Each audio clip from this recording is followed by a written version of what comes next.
Greetings, traveler. I am Sir Nox, the teller of tales. Would you like to hear one? This one is called Party Attacks Fellow Player Because Her Pink Tiefling Didn't Act Like a Girl. Oh, the gender stereotype thing. Okay, well, let's see what happens.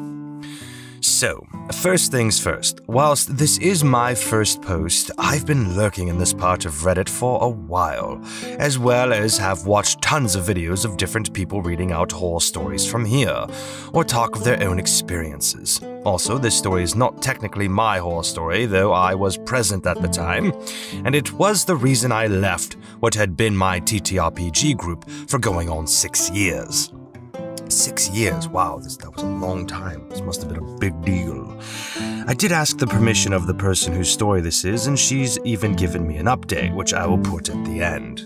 Okay, edit. I just want to add some content warning real quick for sexism against a girl player in an all-male group, since I feel like that may be triggering to some people, but nobody ever got handsy or physically violent, okay? So, basically, at the time, we were a table of 5 people, our DM included.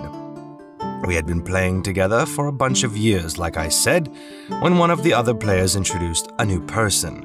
I'll call her Rose for the purpose of this post. We had just finished our previous campaign, which had been vampire-themed, and were looking into a more classic high-fantasy D&D adventure, which is why the other player, I'll call him Rogue since that was his class for said new game, decided this was a good time to bring Rose, whom he'd known for a while then. Apart from Rose, Rogue and me, I played a fighter because I like being a tank in game, there was our DM and 2 more guys who played a bard and a warlock, respectively. This feels like a good moment to mention, all of us at the table were guys, and Rose was the only female player. This will be important, trust me. So we made our characters and got to know each other a bit, and then started playing. Rose's character was a pink tiefling druid. I forget her character's name, who was essentially built up on the premise of looks like a cinnamon roll could kill you. I thought that was a fun concept, especially because her character was an interesting contrast to our more dirty, gruff, typical high fantasy male characters. Her RP was also great. She'd play that tiefling as super cute and sweet only for her to be the most vicious in fights. I thought it was amazing, but as I came to learn, the others did not agree. I think we'd been playing for maybe half a year pretty regularly, and I was under the impression that we were all of the same opinion when it came to Rose. That she was nice, fun, and played a cool character. But then the big thing happened that taught me better. About a month before the big thing, I noticed that especially Rogue and Warlock started acting sort of ruder toward Rose than I'd previously noticed.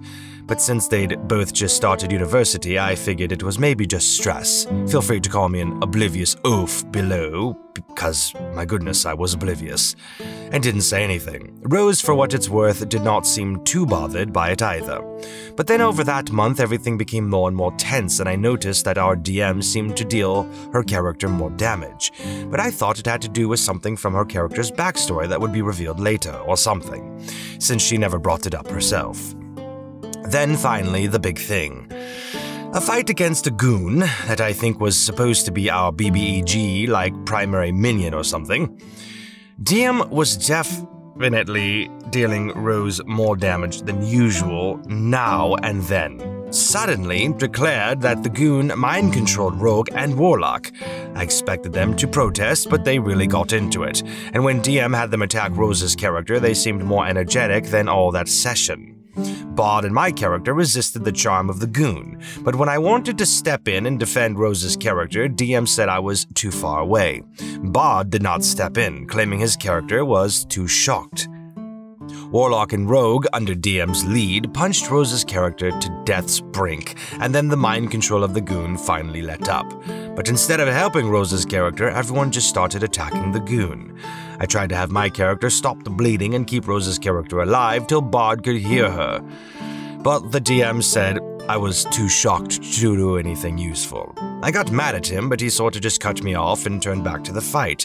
The party did defeat the goon, and I started calling to the Bard to come heal Rose, but he just said no. Warlock and Rogue didn't say anything when both Rose and I started to argue now. Some context, Rose is really into angsty RP, and I think up to that point she at least was in for that. But when she realized the party had turned against her, she got rightfully mad. I don't remember how exactly the session ended, but basically, the other players let Rose's character die, and DM did not let me fight them on that, nor let me attempt to help since I was a knight, so I couldn't heal and must focus on the mission. Even though my character's personality was very cliché, shining knight, gentleman-like. Rose did not return to the table with a new character the next session. When I showed up to our next meeting, the other guys were laughing and mocking her and talking about how they were glad she was gone. I got mad and demanded they explain what the heck that was. No idea why I didn't ask them the previous session, I genuinely don't remember. And they told me they'd been planning to essentially bully Rose out of the game for a while since they apparently did not like that she played a pink character in a flower crown that did not act cute or like a girl. Yeah, I don't know, but I told them they were dicks and left their group there and then. I'm embarrassed that I never noticed how awful these guys were before, and honestly it was probably because before Rose there hadn't been any other female people in our tiny social circle, and since we didn't hang out outside our sessions, I had not seen them act sexist, though I am sure the signs were all there, and I was just blind to them. I did text Rogue a few days after and asked him why he had even brought Rose to our group if he hated her so, and he flat out admitted he hoped she'd play a character he could seduce in-game. Apparently, she had mentioned she wanted to try D&D and he had seen a chance or whatever. So yeah, pretty awful group and I'm glad I left. This was like 4 or 5 years ago now, by the way. I recently got back in contact with Rose. She happened to be in the same seminar as me in university, and we had a good talk about everything. That is when I asked her if I could post this horror story, and she not only said yes, but told me what became of her after. She participated in some sort of online character swap. If you had a D&D character, or OC, to retire, you could swap it for another person's retired character, sort of like D&D adoption. Her character was adopted by someone who used the whole thing of the party collectively killed the druid as the tragic backstory, resurrecting the character as a druid and death domain warlock multi-class, if I remember correctly. It sounds cool, and Rose said that the other player had a lot of fun with the pink tiefling. Rose herself apparently turned to local LARPs after that, but that isn't my scene, so I haven't played with her since. I don't know. I feel like I contributed to the bad situation for Rose, even though she told me that out of all the guys, I was at least not a jackass. But, if anything, this experience opened my eyes to how sexist many TTRPG and nerd spaces are towards women. Definitely changed how I interact in fandom spaces now. So, what do we think? Does this count as a horror story? Well, of course it counts as a horror story. I mean, it was terrible.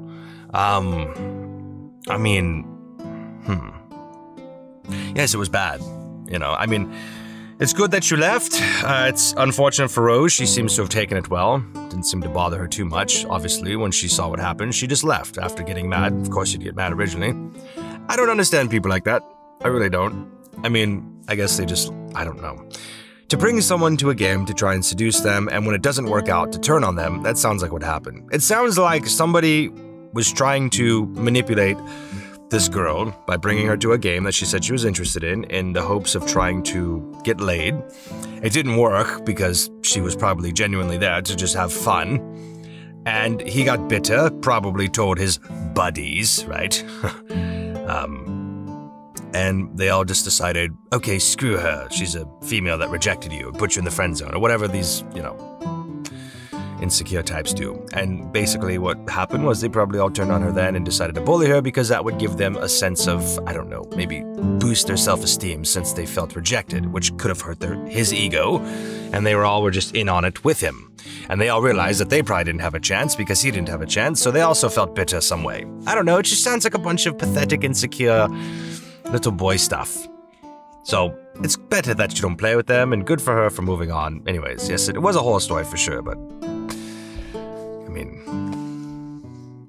I think it ended well, honestly. I mean, not with the guys, obviously, but how you all handled it, leaving and her just moving on. Anyways, our next tale is called, I Said You Could Make Your Own Character, Not Your Own Physics. Oh, let's see what happened. I'm DMing. One player, we'll call him Mitch, was always doing things that kept the rest of the group groaning and cringing. In one session, the party was beset by a series of rather unfortunate rolls. They had been battling a large band of orcs with their backs against the cliff. One by one, they all started dropping until only Mitch remained. Wishing to avoid a TPK, I whittled down the number of adversaries into something that ought to give Mitch even odds of surviving if he just straight meleeed his way through combat. If he could have come up with something clever, I was totally willing to see him prevail by fiat. His solution? He runs for the cliff and hurls himself over the precipice. Everybody, myself included, is just staring at him wide-eyed and gape-jawed. "What are you doing?" I asked, blinking my way through my amazement. I read some book and the hero threw himself off a cliff and was borne aloft by the winds of true love. But you don't even have a love interest. But it was in the book. I never read that book. Everybody make up new characters. That's the end, huh? I guess they all died. I read in a book that if I jumped off the cliff and my whole party died, we would... Oh, what an idiot. Oh, what an idiot. Oh, that was good. I needed that. Oh, man, I needed it. Oh, that was awesome. Oh boy, that was so worth the read. Thank you for sharing that, really. That was much needed, honestly. Oh, that was great. I don't think there's much to say there, honestly. It is what it is. Oh, the TPK. Oh, this was great. Anyways, well, that concludes our tales for today. If you'd like to hear more, come back and I shall tell you so.